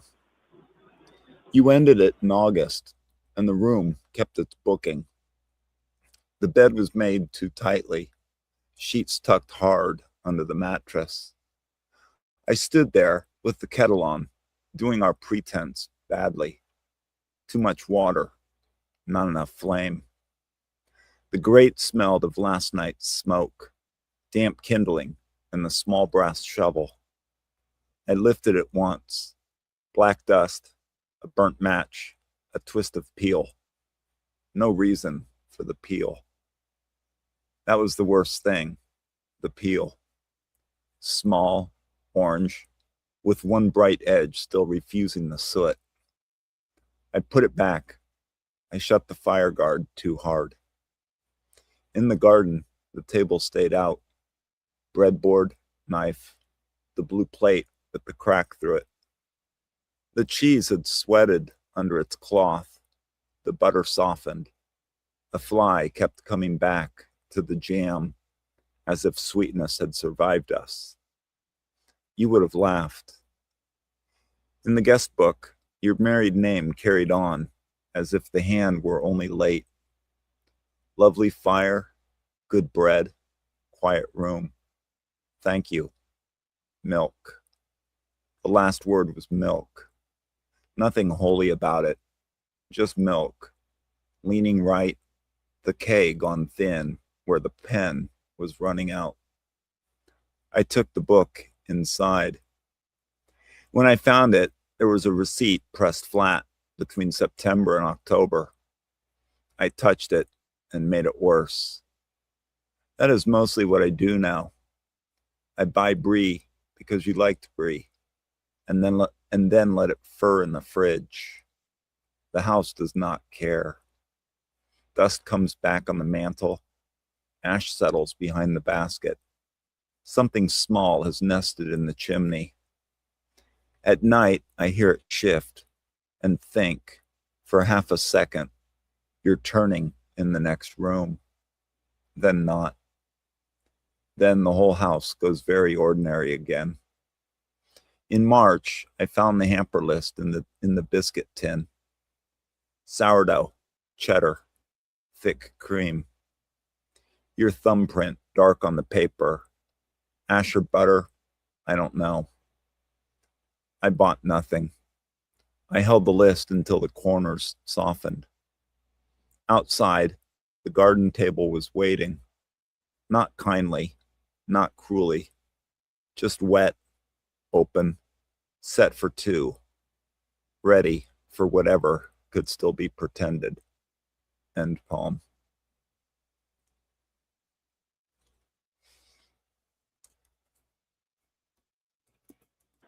Wow, fantastic read. Thanks so much for sharing, Jojo. Would you mind reading your author's notes, please? Yeah, so this was for a contest about a book, or so the poem treats the guest book as sort of an accidental journal, a public record of two lovers, basically, that could only exist in borrowed rooms. It wasn't meant as some kind of a grand revelation, just sort of the life that two people made kind of in fragments. Bread, milk, ash, peel, cracked plate, thumbprint. The ordinary things sort of becoming evidence of their life. Afterward, the room keeps, the booking, the handwriting kind of keeps speaking, and the table remains set for, as it ends with, for whatever could still be pretended. Nice. Thanks so much for sharing, Jojo. And Weaver of Dreams, what did you think? Oh, firstly, beautifully read, Jojo. I really enjoyed that. And yes, we forget the minutiae of life is what makes it what it is. You can hook things onto it. I think I imagine it like climbing a mountain, and you have those things that you stick in the rock to help. I don't know what they're called, but that's kind of how this felt for me. This was all the little things of life that you went through, you dealt with, kept you going, but it was empty. Just gestures, just what could have been, and certainly wasn't going to be again. And I thought it was so well done. I liked the outside the garden table was waiting, not kindly, not cruelly, just wet. Oh my goodness, so good. So yeah, I enjoyed it immensely. Thank you so much.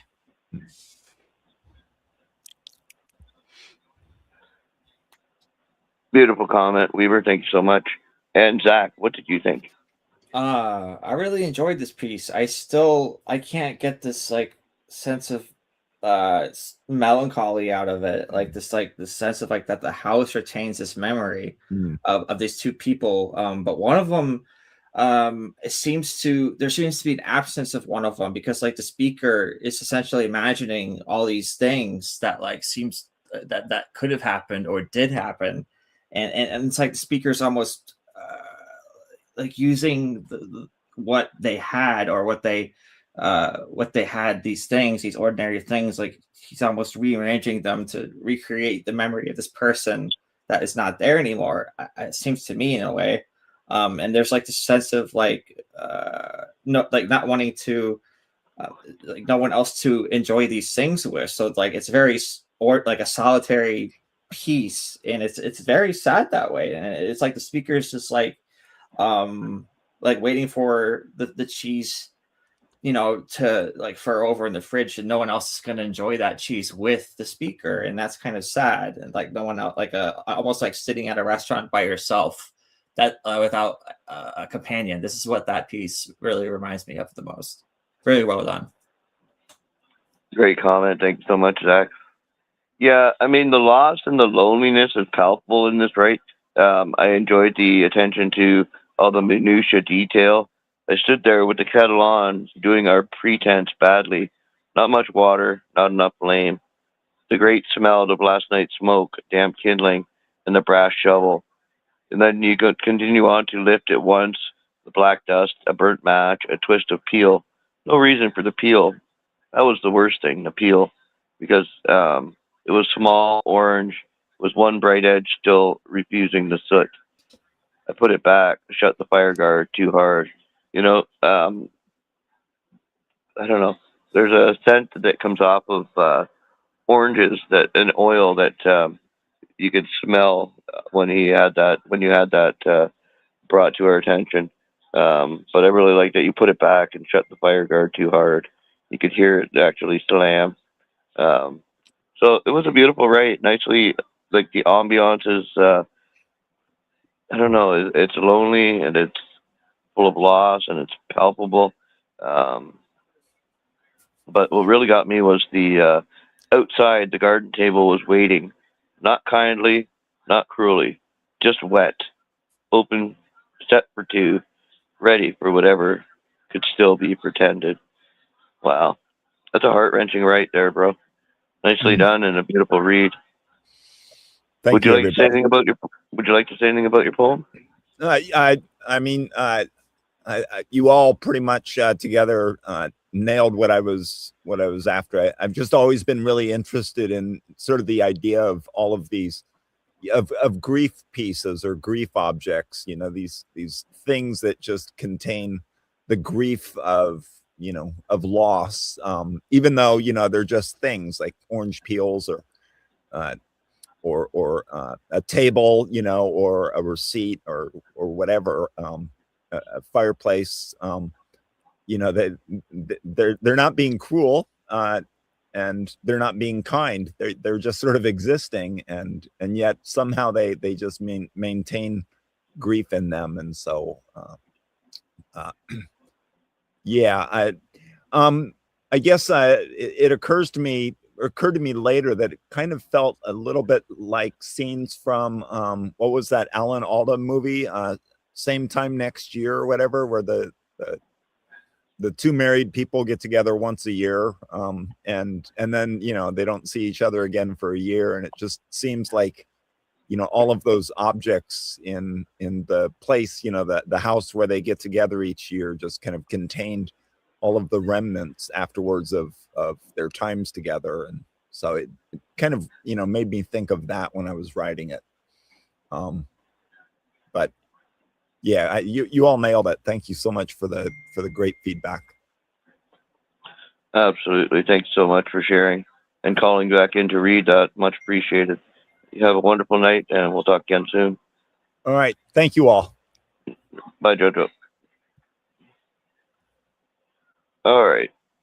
So I have Glastonbury Fashion and the Lessons of Butley Ridge, a poem by Glass. If you wouldn't mind reading, please, Weaver.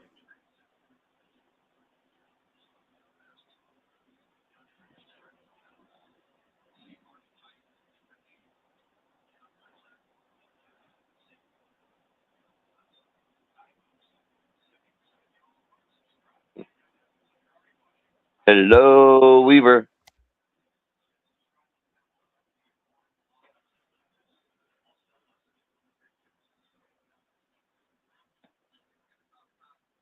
There you go. There you go. There you go. Hear me now. Yeah, we can. Would you mind reading the next poem, please, Weaver? Hello? Hello. Would you mind reading the next poem? Hello? Very odd because I'm not showing on the screen. I couldn't unmute for some reason. You're unmuted. Let me just go back to where I was. Oh, dearie me. Can you still hear me? Yep, we can. Hello? Would you mind? Would you mind reading the next poem?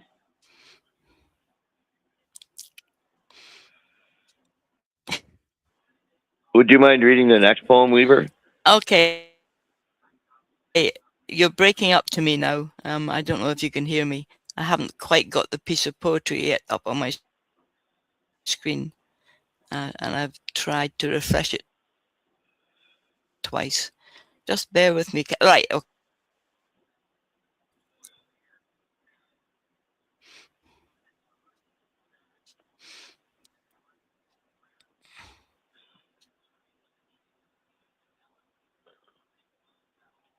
All right, Weaver has dropped. I am assuming she will call back in. Um, all right, so we have the next poem up here. This is called Glastonbury Fashion and Lessons and the Lessons of Butley Ridge, a poem by Seaglass. Baggy trousers, we called them culottes. I had two, a black pleated ankle length one and a tie-dye boho style worn on forays down Glastonbury Way, where we camped in a field of cowpaths and muddy puddles and looked for something to believe in. It was the last cherry wine and rain summer before the babies and mortgage arrived. We hung out in the High Street Cafe at night, sat in circles in the tor fields listening to guitars. Our cheeks reddened in the heat and glow of the campfire, with myself posing in the voluminous tie-dye trouser skirt and mud-caked welly boots, and himself in immaculate blue jeans and pristine suede tassel jackets. I read King Arthur's Avalon and View over Atlantis, and how the abbey monks and poets wrote of Joseph the Arimathea walking with Jesus in the Glastonbury fields, and I followed John Michael's ley lines to Burley Ridge and saw the sun rise above swirling morning mists. I didn't see the face of Christ, said to be marked out in the vale of Avalon below, or feel the mystical power in ley lines, but I did see Orion loose his arrow at the Seven Sisters in an unpolluted night sky, and I learned the chaos of love unrequited. End poem. And the author's notes say, the amazing prompt poem revived old memories that I wanted to share, but I recognize this piece may not qualify for contest due to format and word count. This is written for the contest. Prompt Envoy by Catherine Barnett, hosted by Sky 2 Blue. John Michael wrote. View over Atlantis. Jeffrey Asher wrote King Arthur's Avalon. So, what did you think, Zach? This was an interesting piece. This is in Glastonbury, so I know I think that's in England. Yeah. If I'm not mistaken. Yeah. So I think like this is like it seems to be like some kind of a festival or a telling of a festival in England, or like a memory. It's just kind of like reminds me of maybe the US equivalent might be like something like Woodstock or something. This kind of has that vibe to it almost, because you have the guitars, and it almost seems like almost it's like an English hippie, like, for lack of a better phrase. But it's like, besides that, there's like it's a bit more sophisticated because you're reading King Arthur, and I just kind of like how it's just different, because I'm not used to hearing these real world injections into pieces as much. This kind of like memory tied to what's really like there in like these historical like festivals. I think that's a festival anyway. It's Glastonbury Festival for sure. Gotcha. Okay, so yeah, that definitely has that vibe. Really enjoyed it.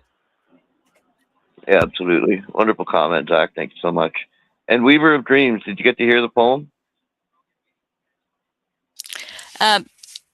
Just towards the end, yes, but I've read it. Sorry about that. For some reason, my mic wouldn't unmute. Anyway, yes. Glastonbury is a yearly festival. Usually, for some reason, rain-filled and in a muddy field. So, and fashion is a big thing as well with Glastonbury. So I could understand this piece of poetry so much, because it's another thing that people like to do is have a certain type of fashion. So yes, it is a very hippie-like, and it used to be obviously in the 1960s and 70s, but now it's just music. You know, they have the main stage where the forerunner performs, and then they have all the other little stages going on as well. So it's wonderful, and I really enjoyed this. It made me. I was there. I was there in the mud, and I didn't see the face of Christ either. So, wow, wonderfully done. Thank you so much for sharing that with us. Absolutely. Great comment. Thanks so much. Alrighty. So that was supposed to be your read. I'm going to put the next poem up, and if you wouldn't mind reading it, please, that would be wonderful. I would be Sorry, happy to. just got to get I back just to have it here. Yeah, No, no I have to problem. post it yet. Yeah, I got to post it yet. So we have Rental Dress by Letters by Larry, and I will post this to the group as soon as I can get it to copy and paste. Right. There we go. Copy. Oh, shoot. All right, here we go. And whenever you see this, please give it a read, Weaver. I certainly will. Not up yet, but I'm just going to refresh. Got it. Yeah, cool. Oh, this is Rental Dress. I'm just going to have a little sip because my mouth is very, very dry. Oh, yeah. One needs whiskey to keep the lubrication going. A wee dram. Aye, a wee dram, my laddie. Uh-huh. Yeah, we That's drown. right. A wee dram. I get even better. I get very, you can. Right, anyway. Back to proper English, darling. Okay. Rental Dress. Some brides say life is short. Buy the dress. Not me. My rental dress was sealed in plastic, white satin dusted over, and a small slit on the sleeve. Mrs. Lena had not fixed. Yet it smelled of resistance. Ismail and I met at his grocery store. I'd buy some rice. He'd pretend to weigh it twice. The sound of the scale, our first witness. His voice turned into my glass of water before sleeping. 2105, night. 2106, night. One word stitching the miles apart. 3 a.m. and the neighbors knocked. Sentences melt, letters disappear. I stand by the ruins of his house, fail to grasp what the kitchen is doing here. The white grey dust of concrete gets into my eyelashes. We found him after 6 hours of digging. Next to his mother, his hand touching her sleeve, a single can of chickpeas unopened, lying next to his ear. My wedding dress returned, its rental tag still pinned to the seam. End poem. Wonderful comment. Wonderful read, Weaver. Would you mind reading the author's notes, please? Yes, this poem is based on the true story of Abir Harb and Ismail Dweek, a couple from the Al-Shatai refugee camp in Rava, Gaza. Ismail was killed in an Israeli airstrike on August 6, 2022. The last phone call at 2105, the 6-hour wait, and the unopened can of chickpeas found in the rubble are documented facts. Some details have been rendered with poetic license. The seamstress Lena is invented. Her name was not recorded in public records. Wow. Beautiful read. Thank you for reading the comment. Zach, what did you think? Kind of a devastating read for sure, because it's like this tragic juxtaposition between a wedding and death, or death at the wedding, like how life resumes, how life somehow functions in wartime. I don't exactly know.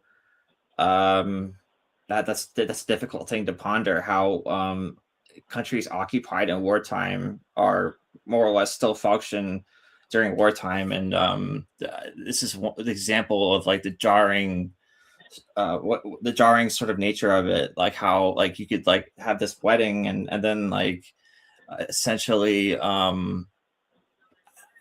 the groom is dead, and so is his mother, and like it's a very like tragic and jarring for sure, just to have this wedding and then to kind of like transition right into this bombing, into these ruins. It's a very it's just what happens in war. It's very you see some of those movies and like Come and See and stuff like that, and this kind of like reminiscent of some of that imagery. Yeah, yeah, absolutely.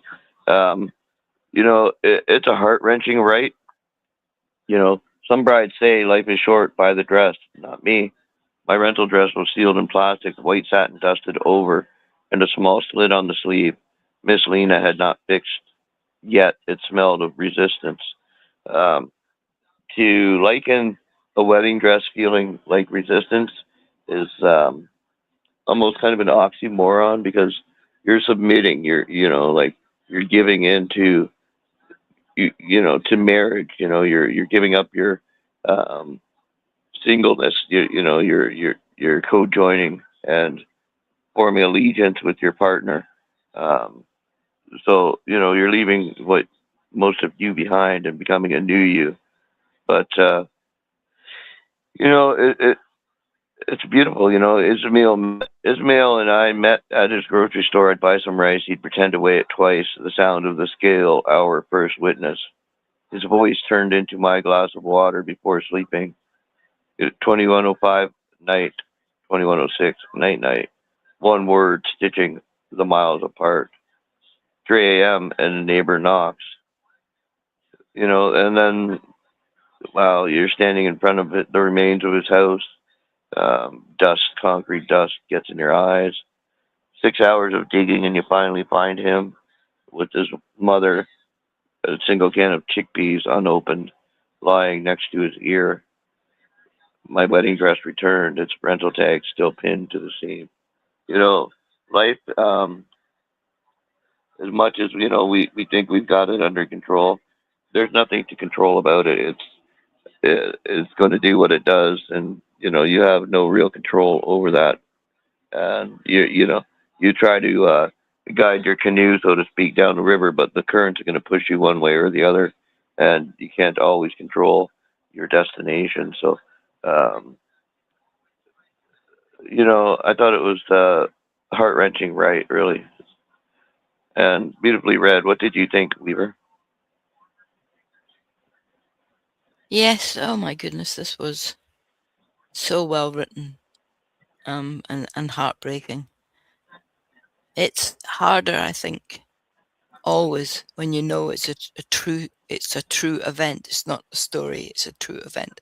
And people have lived through that pain. Can you imagine 6 hours? Oh my goodness me. Knowing and hoping and still knowing you can't help but hope, and then it's shattered, and you've got to pick up the pieces. And how can anybody do that? Very, very well written. And it had to these kind of things have to be talked about and remembered, because the atrocities are just they're just killing people, and it's horrible. So, thank you so much for sharing that with us. Thank you. Yeah, absolutely. Thank you so much, Weaver. All right, I'm going to grab the next poem and I will post this into the group. Un momento, por favor, señorita, señor. And Wonderful accent, by the way. yeah, I was working away in a place called Whistler, building a neighborhood up there, and I'm on my lunch break, and all of a sudden these guys in suits with these polished shoes come running at me with their hands holding badges, and they're like, "You got your green card?" They thought I was a Mexican. No. They thought I was a Mexican. I said, "No, but I have my status card." Oh my goodness. Yeah, so that could have ended differently. oh, I know, right? Yeah, it's a good thing I had my ID with me that day. Otherwise, I would have been locked up and who knows where. But Por all favor. right, por favor. All right, so up next we have "The Light" by Elizabeth Scott. If you wouldn't mind reading, please, Zach, that would be wonderful. Okay. Cold. I'm frozen in denial, watching the fluorescent light barely reach the crack under the door. In another room, another life, I hear coughing. He's awake. I turn my head to block out the light. Allow me to forget, one more time, the fight. He can never find out what she said. Eyes blinking, my mind falls silent. I hear screaming, fragmented echoes, breaking through my fragile hold. Tonight, the memory plays as I listen to a friendship die. End poem. Wow, what a write. What did you think, Weaver? Yes, what a right indeedy. My goodness me. There is so much in this. Watching the fluorescent barely to crack under the door. Right. Yeah, so this is obviously friendship gone wrong. And one more time that there's another fight. You can't find out what she said. But this, this is definitely a difficult thing to deal with. The memory plays that I listen to a friendship die. So obviously this is something that she tried to deny, but there's no way you can actually deny what the other person knows. I'd have to read this again, I think, because I think I've got the gist of it, but one more time the fight. So there's obviously, what I'm thinking is somebody's saying, right, this is not right for you. You're doing the wrong thing, and people don't want to hear that. People don't need advice. I try very hard not to give people advice because they know deep down what they want to do, and if your advice is contrary, they won't listen to it. So that's kind of what I got from this. Probably totally wrong, but very well written. Fragmented echoes breaking through my fragile hold. Yeah, thank you so much for sharing. And I'm looking forward to hearing what you two guys think.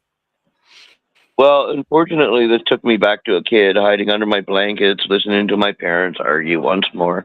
You know, um, my childhood was filled with this kind of stuff. For the first 7 years, anyway. Um, my dad was an alcoholic abuser who abused everybody around him. Family, friends, anybody he could abuse, he did. And so there was a lot of this screaming, this fighting, this uncontrolled rage that played outside my door. But the memory plays as I listen to a friendship die. Heart wrenching throughout. Beautifully written, though. Nicely done. And thank you for sharing, um, Elizabeth Scott. And Zach, what did you think of the poem that you read? Yeah, this was a heart-wrenching, right? This kind of reminds me of something terrible you see that happened in the past, that perhaps like a personal thing, like when you close your eyes you see the memory replayed in your head. It's like a real disconnect from the self in a way, being removed from yourself in the sense that you're stuck in that event. You're just remembering things. You're remembering stuff you don't rather would rather not have in your head. It's just disquieting, like how it starts off like with this cold sort of like revealing light. That this light is revealing a kind of a truth, and it kind of like revealing far more than the speaker wants, because like I think that like she said something, whoever the she and the he, like they were fighting, and like in the middle of that fight the friendship dies, and like it's just a very disquieting feeling to have like this strong sort of this strong memory tied to like closing your eyes and then feeling the distress of that. I could just feel this overwhelming feeling of distress throughout, and that was just very palpable. Yeah, absolutely. Thanks so much, Zach, and thank you for reading that wonderful poem. All right, ladies and gentlemen, that brings us to the close of the show. I'd like to thank you, Weaver and Zach, for calling in and sharing your hearts, your minds, your voices, and most especially your time. Much love, poets, and have a wonderful night. Good night, y'all. Good night, you all. Yeah. Good night, John Boy. Yeah, you beat me.